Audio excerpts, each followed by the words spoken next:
There was a time when TVs looked like furniture, soda cans had dangerous little tabs, and your living room smelled faintly of vinyl and cigarette smoke. Let's take a warm look back at 10 everyday items from the 1970s that have quietly disappeared from our lives. Console televisions. In the 1970s, the family TV wasn't just a screen, it was a piece of furniture. Console televisions were large, boxy, and often built into polished wooden cabinets that sat proudly in the living room like a shrine. They didn't hang on walls or sit on slim stands.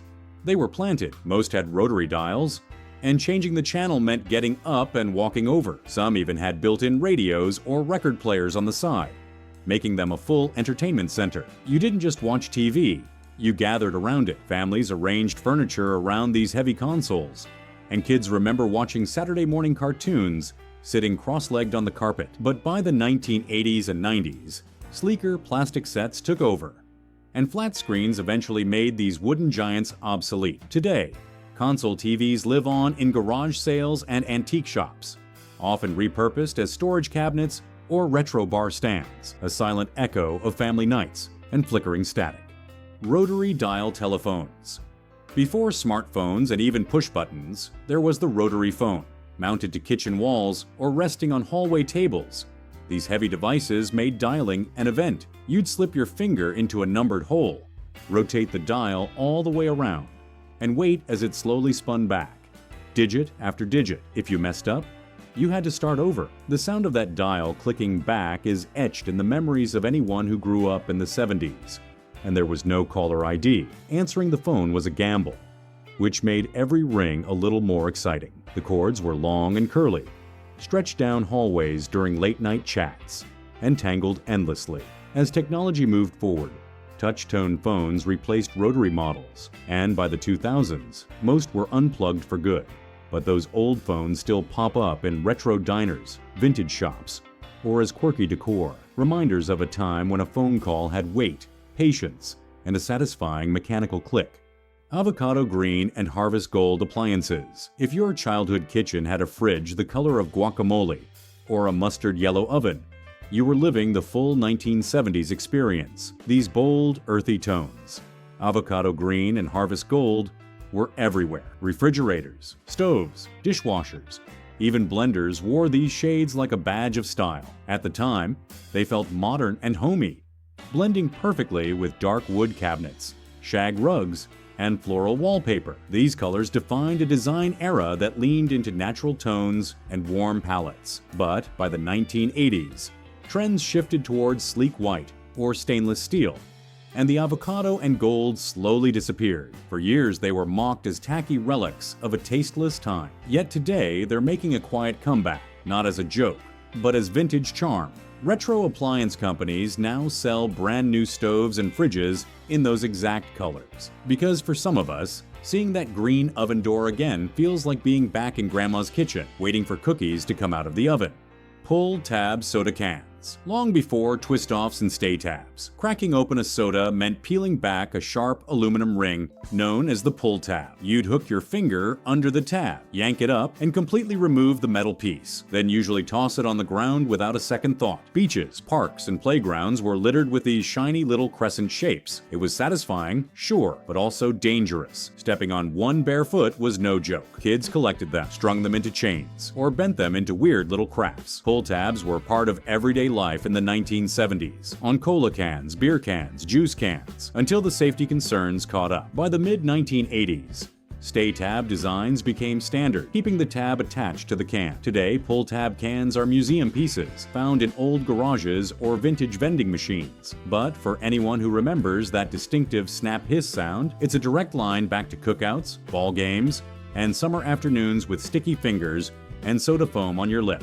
TV antennas, rabbit ears. Back in the 70s, getting a clear picture on your TV was a ritual, and it started with adjusting the rabbit ears. These skinny metal antennas perched on top of console televisions, like insect legs, ready to be twisted, extended, or bent into strange shapes. Sometimes you had to stand just right, or even hold the antenna yourself, while someone shouted from the couch, "Okay, don't move." Kids remember wrapping them in tinfoil, hoping to catch a better signal. Some families even attached coat hangers or wire clotheslines for extra reach. You didn't have cable, and reception depended entirely on where you lived and how patient you were. With the rise of cable TV and satellite in the 80s and 90s, rabbit ears slowly vanished. Today, they're a punchline in old sitcoms or a curious item in thrift stores. But those of us who squinted through static to watch Saturday morning cartoons or stayed up late fiddling with the dial remember them as part of the magic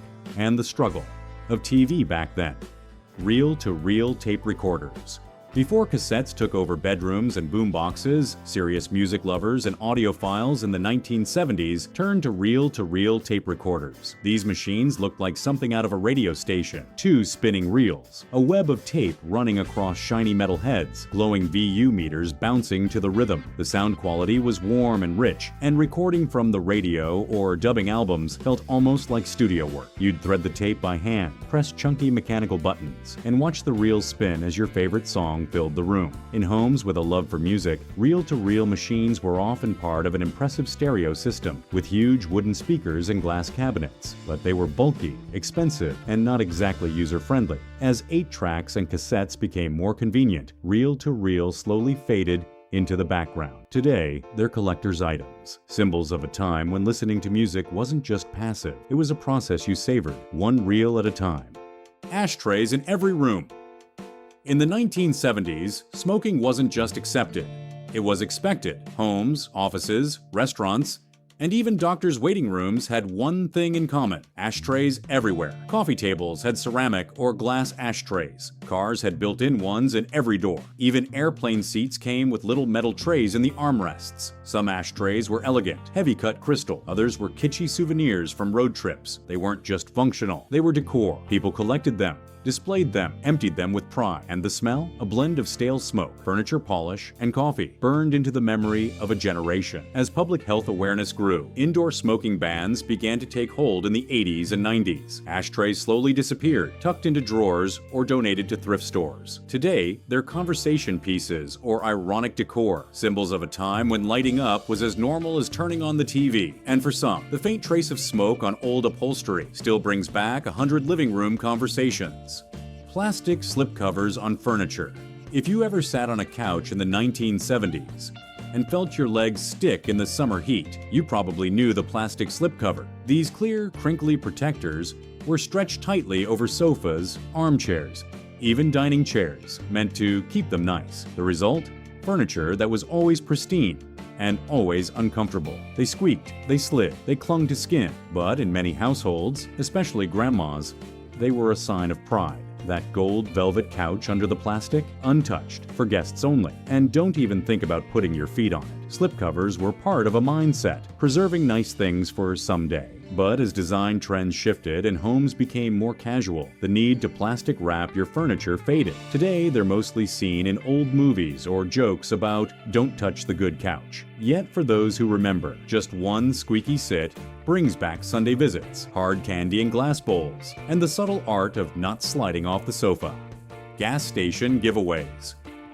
In the 1970s, filling up your tank didn't just get you fuel, it got you free stuff. Gas stations ran endless promotions: collectible glasses, toy cars, maps, stamps, even dinnerware. You'd pull in for a few gallons and drive away with a Looney Tunes tumbler or an NFL-themed drinking glass. Families collected whole sets, proudly displayed in kitchen cabinets like trophies of the open road. These giveaways were more than gimmicks. They built loyalty, gave kids something to look forward to, and turned a routine chore into a mini-event. Some stations offered green stamps, which you could trade in for household items from thick catalogs, sort of like pre-internet points programs.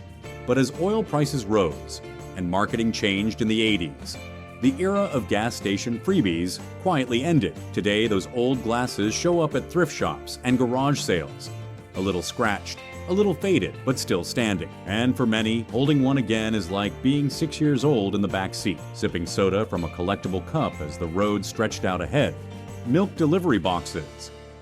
In the 1970s, many families still got their milk the old-fashioned way, delivered to the doorstep. Outside the front or back door sat a small metal box, sometimes insulated, sometimes just plain aluminum. Early in the morning, the milkman would arrive, swapping out empty glass bottles for full ones, often with the clink of glass echoing in the quiet street. It wasn't just milk either. Cream, butter, eggs, even orange juice. Kids remember peeking into the box, hoping for chocolate milk, or watching the milkman wave as he made his rounds in a white uniform and cap. The milk stayed cold, even on summer mornings, and the ritual felt almost magical. But with the rise of supermarkets and changing delivery logistics, the neighborhood milk run slowly disappeared. By the 1980s, most of those boxes were empty or gone entirely. Today, you might spot one rusting on a porch or repurposed as a planter. And just like the first sip of icy milk from a glass bottle, the memory lingers, simple,